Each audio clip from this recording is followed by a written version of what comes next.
नमस्कार. मालिकेच्या आजच्या भागामध्ये आपल्याला पाहायला मिळणार आहे की आता घरी सगळेजण आलेले आहेत. शुभाच्या मात्र डोक्यातून विचार जात नाहीत की हे सगळं मुद्दाम केलेलं आहे हे तिला चांगलंच माहीत असतं. त्यामुळं शुभा सीमाला म्हणते की सीमा, मला एक कळत नाही आहे, मगाशी मी यांना त्रास नको म्हणून मी सगळी गोष्ट हँडल केलेली आहे, पण मला एक कळलं पाहिजे की हे सगळं काय होतं. तू आम्हाला का सांगितलं नाही? तर सीमा म्हणत असते, मला काय माहिती ते कोण होते आणि का आले होते, मला नाही माहिती त्याबद्दल, असं सीमा बोलत असते. तेव्हा शुभा म्हणत असते की हे बघ सीमा, मला सगळं माहिती आहे. कसं आहे, माझं घर हे माझ्यासाठी खूप लाख मोलाचं आहे. एकतर ऑलरेडी एक घर तुटलेलं आम्ही पाहिलेलं होतं, हा धक्का यांना सहन झाला नव्हता आणि आता इथं आल्यानंतर ही गोष्ट जर कळली तर खूप अवघड होईल, म्हणून मी मगाशी सगळ्यांच्या समोर परिस्थिती हँडल केली. पण एक गोष्ट लक्षात ठेव, कसं आहे, कोण खोटं बोलतं कोण खरं बोलतं या सगळ्या गोष्टी मला माहिती आहेत. त्यामुळं कायमस्वरूपी लक्षात ठेवायचं आहे की काय होऊ शकतं, कारण तू जे काही केलेलं आहेस ना ते मला चांगलंच माहिती आहे. शुभा मात्र भयानक चिडलेली असते आणि सीमाचं असं म्हणणं असतं की नाही, मला नाही माहिती काय झालेलं आहे, मी काही केलेलं नाही, हे सगळं सीमाचं म्हणणं असतं. त्यावरती शुभा एकच गोष्ट बोलत असते की तू किती खोटं बोलती आणि काय करते हे मला माहिती आहे, आणि एक गोष्ट कायमस्वरूपी लक्षात ठेवायची आहे ती म्हणजे की हे जे घर आहे ते आमचा जीव की प्राण आहे. माझी मुलं या अंगणात वाढलेली आहेत, खेळलेली आहेत, बागडलेली आहेत. या घरामध्ये, या किचनमध्ये मी जेवण बनवून, अन्न शिजवून त्यांना खाऊ पिऊ घातलेलं आहे. पण कायमस्वरूपी लक्षात ठेवायचं आहे ते म्हणजे जर तुझ्यामुळं आम्हाला कोणालाही त्रास झाला, माझं घर जर दुभंगणार असेल तर मी सहन करणार नाही. तेव्हा सीमा मात्र म्हणत असते की नाही, तसं नाही आई, मी पण, माझं पण घर आहे, मी पण तेवढीच काळजी घेते.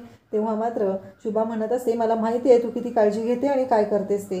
इकडे आपल्याला पाहायला मिळतं की बाबा खूप डिस्टर्ब झालेले असतात. बाबांना समजवायचं काम आता करत असतो तो म्हणजे आपला समीर.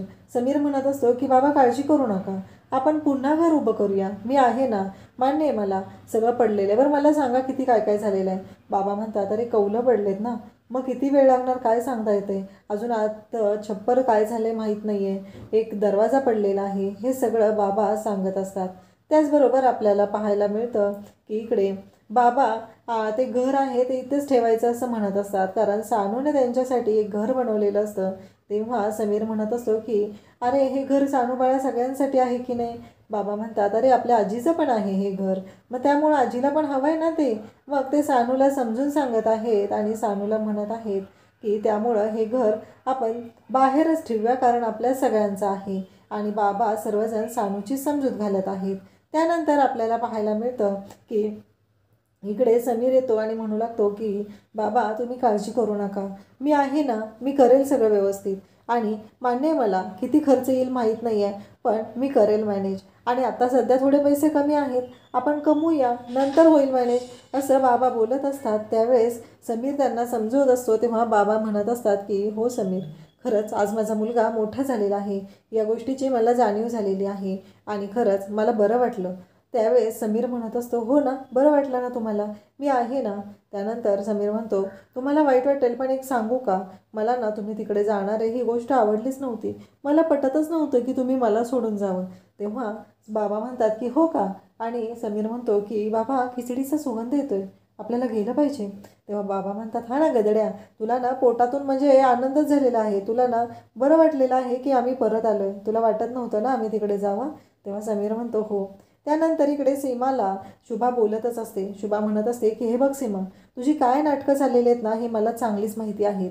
तू कशा पद्धतीनं वागू शकते, काय काय करू शकते, याबद्दल मला चांगली खात्री आहे तू काय करत असतेस ते. पण एक गोष्ट कायमस्वरूपी लक्षात ठेवायची आहे ती म्हणजे पुन्हा जर अशी काही नाटकं करण्याचा प्रयत्न केला तर गाठ माझ्याशी आहे एवढं लक्षात ठेव. काही झालं तरी मी सोडणार नाही, आणि माझ्या घराकडे जर कोणी वाटकड्या नजरेने बघत असेल, मग ते माझ्या जवळचं असू दे किंवा लांबचं असू दे, त्याला मी पुरून उरेल एवढं लक्षात ठेवायचं आहे. हे घर आहे आमचं, हे आमचं स्वप्न आहे, आम्ही या घराला मोठ्या हिमतीने वाढवलेलं आहे, हे सगळं शुभा सांगत असते. त्याचबरोबर आपल्याला पाहायला मिळतं तर सानू, बाबा, समीर बाहेर आलेले असतात आणि खिचडी खिचडी म्हणून ओरडत असतात. आणि शुभाने या सीमाचे चांगलीच नांगी ठेचलेली असते, तिला दाखवून दिलेलं असतं की एक आई काय करू शकते, आणि मला दुबळं समजू नकोस की मी काय करणार नाही, पण एक गोष्ट लक्षात ठेव, माझ्या घरासाठी मी काहीही करू शकते. हे सगळं आपल्याला पाहायला मिळतं.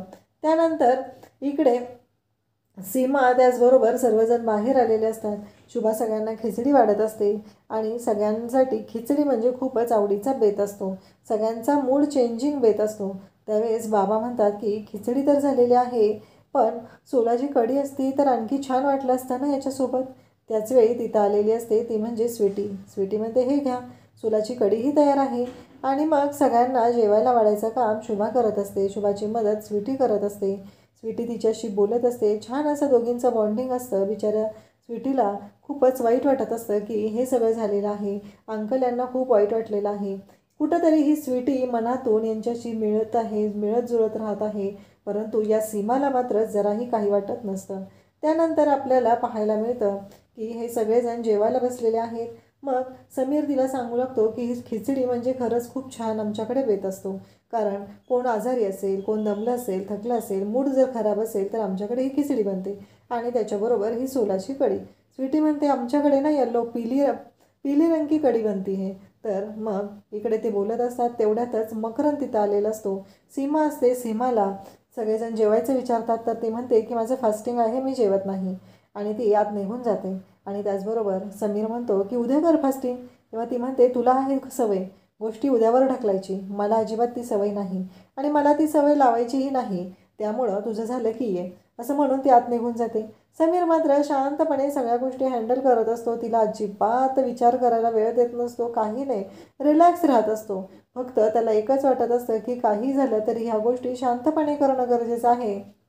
कारण सीमाचा स्वभाव कसा आहे हे समीरला चांगलंच माहिती असतं. त्यानंतर आपल्याला पाहायला मिळतं की समीर बोलत असतो आणि सीमा मात्र आतून फोन करत असते. समीर तो कॉल कट करतो आणि पुन्हा जेवायला तिथे कॉन्सन्ट्रेट करतो. सगळेजण मिळून जेवत असतात. तेवढ्यात आलेला असतो तो म्हणजे मक्या आलाय. मग मक्याला वाढायला लगेचच शुभा उठते. तेव्हा इकडे स्वीटी सांगू लागते द्या इकडे माझ्याकडे, मी वाढते, असं स्वीटी सांगत असते आणि स्वीटी बोलत असते. त्याचवेळी आपल्याला पाहायला मिळतं की सगळेजण तिथं आहेत. सगळेजण शांतपणे बोलत आहेत. त्याचबरोबर मक्याला स्वीटी वाढत आहे. आणि मग स्वीटी तिथं म्हणते की हमारे यहाँ दिल्ली के घर में नहीं बनती थी. आणि मग सगळ्यांना प्रश्न पडतो हमारे दिल्ली के घर में म्हणजे काय. हा प्रश्न यांना सगळ्यांना पडलेला असतो. सगळेजण पाहत असतात. पण इकडे मकरंदला विचारू लागतात की ही काय बोलली हमारे यहाँ म्हणजे. तेव्हा मकरंद सांगतो की ती जबलपूरचे चौधरी आहेत ना, मग त्यांच्याकडे अशी सवय आहे हमारे आपके हम असं सगळं बोलायची, स्वतःलाच ते बोलून घेतात असं मकरंद सांगू लागतो. तेव्हा मकरंदचं सगळेजण ऐकतात आणि शांत होतात. तेव्हा स्वीटी पण सगळ्यांशी बोलत असते. त्याचवेळी स्वीटीला पण ती खिचडी छान आवडलेली असते. ती म्हणत असते की आपण नेक्स्ट टाईम नक्की बनवूया. स्वीटी पण खुश असते. त्याचबरोबर सगळेजण बोलत आहेत. आणि मग तिकडे मकरंद मात्र स्वीटीला सांगू लागतो की हे बघ कसं आहे माहिती आहे का, आता तुलाही सवय लागली पाहिजे ना, या सगळ्या गोष्टी अशा पद्धतीने नाही बोलल्या पाहिजेत असं म्हणत स्वीटीला तो समजवू लागतो. स्वीटीला सांगत असतो की काळजी करू नकोस, सगळ्या गोष्टी व्यवस्थित होणार आहेत. हे जरी असलं तरीही आत्ता ह्या गोष्टी आपल्याला शांतपणे घ्यायला पाहिजेत. इकडे मकरंदच्या रूममध्ये शुभा आलेली असते. शुभाच्या मनात शंका असते. शुभा म्हणत असते काय रे किती दमलायस, त्या डोक्याला जरा तेल लावून दिलं पाहिजे तुझ्या. त्यावर मकरंद म्हणत असतो की नाही आई, माझ्या डोक्याला तेल नाही लावायचं, असं बोलत असतो. त्यावेळेस आपल्याला पाहायला मिळतं की शुभा म्हणत असते काय रे तू एवढा दमतो, सारखा त्या कॉम्प्युटरमध्ये तोंड घालून बसलेला असतो, एवढं काय काम करत असतोस रे. तो म्हणतो हो ना, डबल चालू आहे, इकडचं पण आणि दिल्लीच्या ऑफिसचं पण, त्यामुळं मला थोडासा लोड येत आहे असं तो शुभाला सांगत असतो. शुभा म्हणत असते की आणखी काही आहे का रे जे माझ्यापासून लपवून ठेवले, मला सांगितलं नाही आहे. नाही, सांगायची इच्छा असेल तर सांग ना, लपवून नको ठेवू. तेव्हा मकरंद म्हणतो नाही काही, असं काही नाही आहे. शुभा म्हणते नाही रे, अचानक त्या मुलीला घेऊन घरी आलास, कळलं नाही आहे ना आम्हाला, म्हणून विचारलं. तेव्हा मकरंद म्हणतो ती गरज होती ना तिची, म्हणून आणलेलं आहे. तुला आवडलं नसेल तर राहू दे, मग मी तिला जायला सांगतो. तेव्हा शुभा म्हणते नाही रे, तसं नाही म्हणायचं मला. शुभा पण समजून घेत असते, पण मुलांनी पण त्यांच्या मनातल्या गोष्टी आपल्या जवळ शेअर केल्या पाहिजेत एवढीच तिची इच्छा असते. आणि मग मकरंद तिला म्हणत असतो की नाही तसं काही नाही आहे. त्यानंतर आपल्याला पाहायला मिळतं की आता समीर आणि सीमा झोपलेले असतात. समीरला बाबांचे ते शब्द आठवू लागतात. सीमाला पण शुभाने धमकी दिलेली असते, माझ्या घराकडे वाकड्या नजरेने कधीही पाहायचं नाही, हे सगळे शब्द आठवत असतात. आणि त्याचबरोबर आपल्याला पाहायला मिळतं की या सर्व गोष्टी घडत असतात. आणि तेव्हाच इथे सगळेजण आहेत आणि त्याचवेळी त्यांना जाणवत असतं की ह्या सर्व गोष्टी ज्या आहेत त्यामुळंच हे घडत आहे आणि समीरला आठवत असतं की या सगळ्याला जबाबदार आहे ती म्हणजे शुभा, या सगळ्याला जबाबदार आहे ती म्हणजे सीमा, कारण सीमाने या सगळ्या गोष्टी अशा पद्धतीनं केलेल्या आहेत हे आठवू लागतं. आणि त्याचबरोबर इकडे सीमा मात्र टेन्शनमध्ये असते. तिला असं वाटत असतं की काहीही झालं तरीही मला आत्ता इथे ह्या गोष्टी मॅनेज करणं गरजेचंच आहे. आणि त्यानंतर आपल्याला पाहायला मिळतं की अचानक कोणतरी रूममध्ये घुसलेलं असतं म्हणून बाबा पाहत असतात. बाबांना भीती वाटू लागते की अचानक रूममध्ये कोण आलं हा प्रश्न पडलेला असतो. आणि त्याचवेळी इकडे बाबा जागे होतात. मग तिथले त्यांची जी चष्मा आहे तो उचलतात आणि चष्मा घालतात आणि त्यानंतर ते पाहतात तर त्यांना धक्का बसतो. त्यानंतर ते येतात आणि म्हणतात की तू आहेस का, असं त्यांच्या लक्षात आलेलं असतं आणि ते पुढे येतात. त्यावेळेस इकडे आपल्याला पाहायला मिळतं की सगळेजण आता झोपलेले आहेत पण अचानक काहीतरी घडतंय, काहीतरी विचित्र असं घडतंय. ह्या गोष्टी समोर येत असतात आणि त्याचवेळी आपल्याला पाहायला मिळतं की बाबा येऊन पाहतात आणि ते बोलत असतात की तू आहेस का, असं बोलतात. मग उद्याच्या भागामध्ये आपल्याला पाहायला मिळतं की स्वीटी आणि बाबा बोलत आहेत. स्वीटी त्यांच्याशी गप्पा मारत आहे आणि बाबा आणि त्यांच्या गप्पा रंगलेल्या आहेत. आणि त्याच वेळेस आतून किंचाळलेला आवाज येतो. आतून कोणतरी किंचाळत असतं आणि किंचाळलेला आवाज ऐकून इकडे सगळ्यांना धक्का बसतो. सीमा जोरात किंचाळलेली असते आणि सीमा एवढी जोरात किंचाळली, का किंचाळली, नक्की काय झालं हा प्रश्न पडलेला असतो. आणि त्याच वेळी इकडे स्वीटी आणि बाबा बोलत आहेत. त्याचबरोबर सीमाच्या किंचाळण्यामुळे इकडे शुभाला जाग आलेली आहे, त्याचबरोबर समीरलाही जाग आलेली आहे आणि सगळेजण आता त्या आवाजाकडे धावत निघालेले आहेत. अशाच अपडेटसाठी चॅनलला सबस्क्राईब करा. थँक्यू.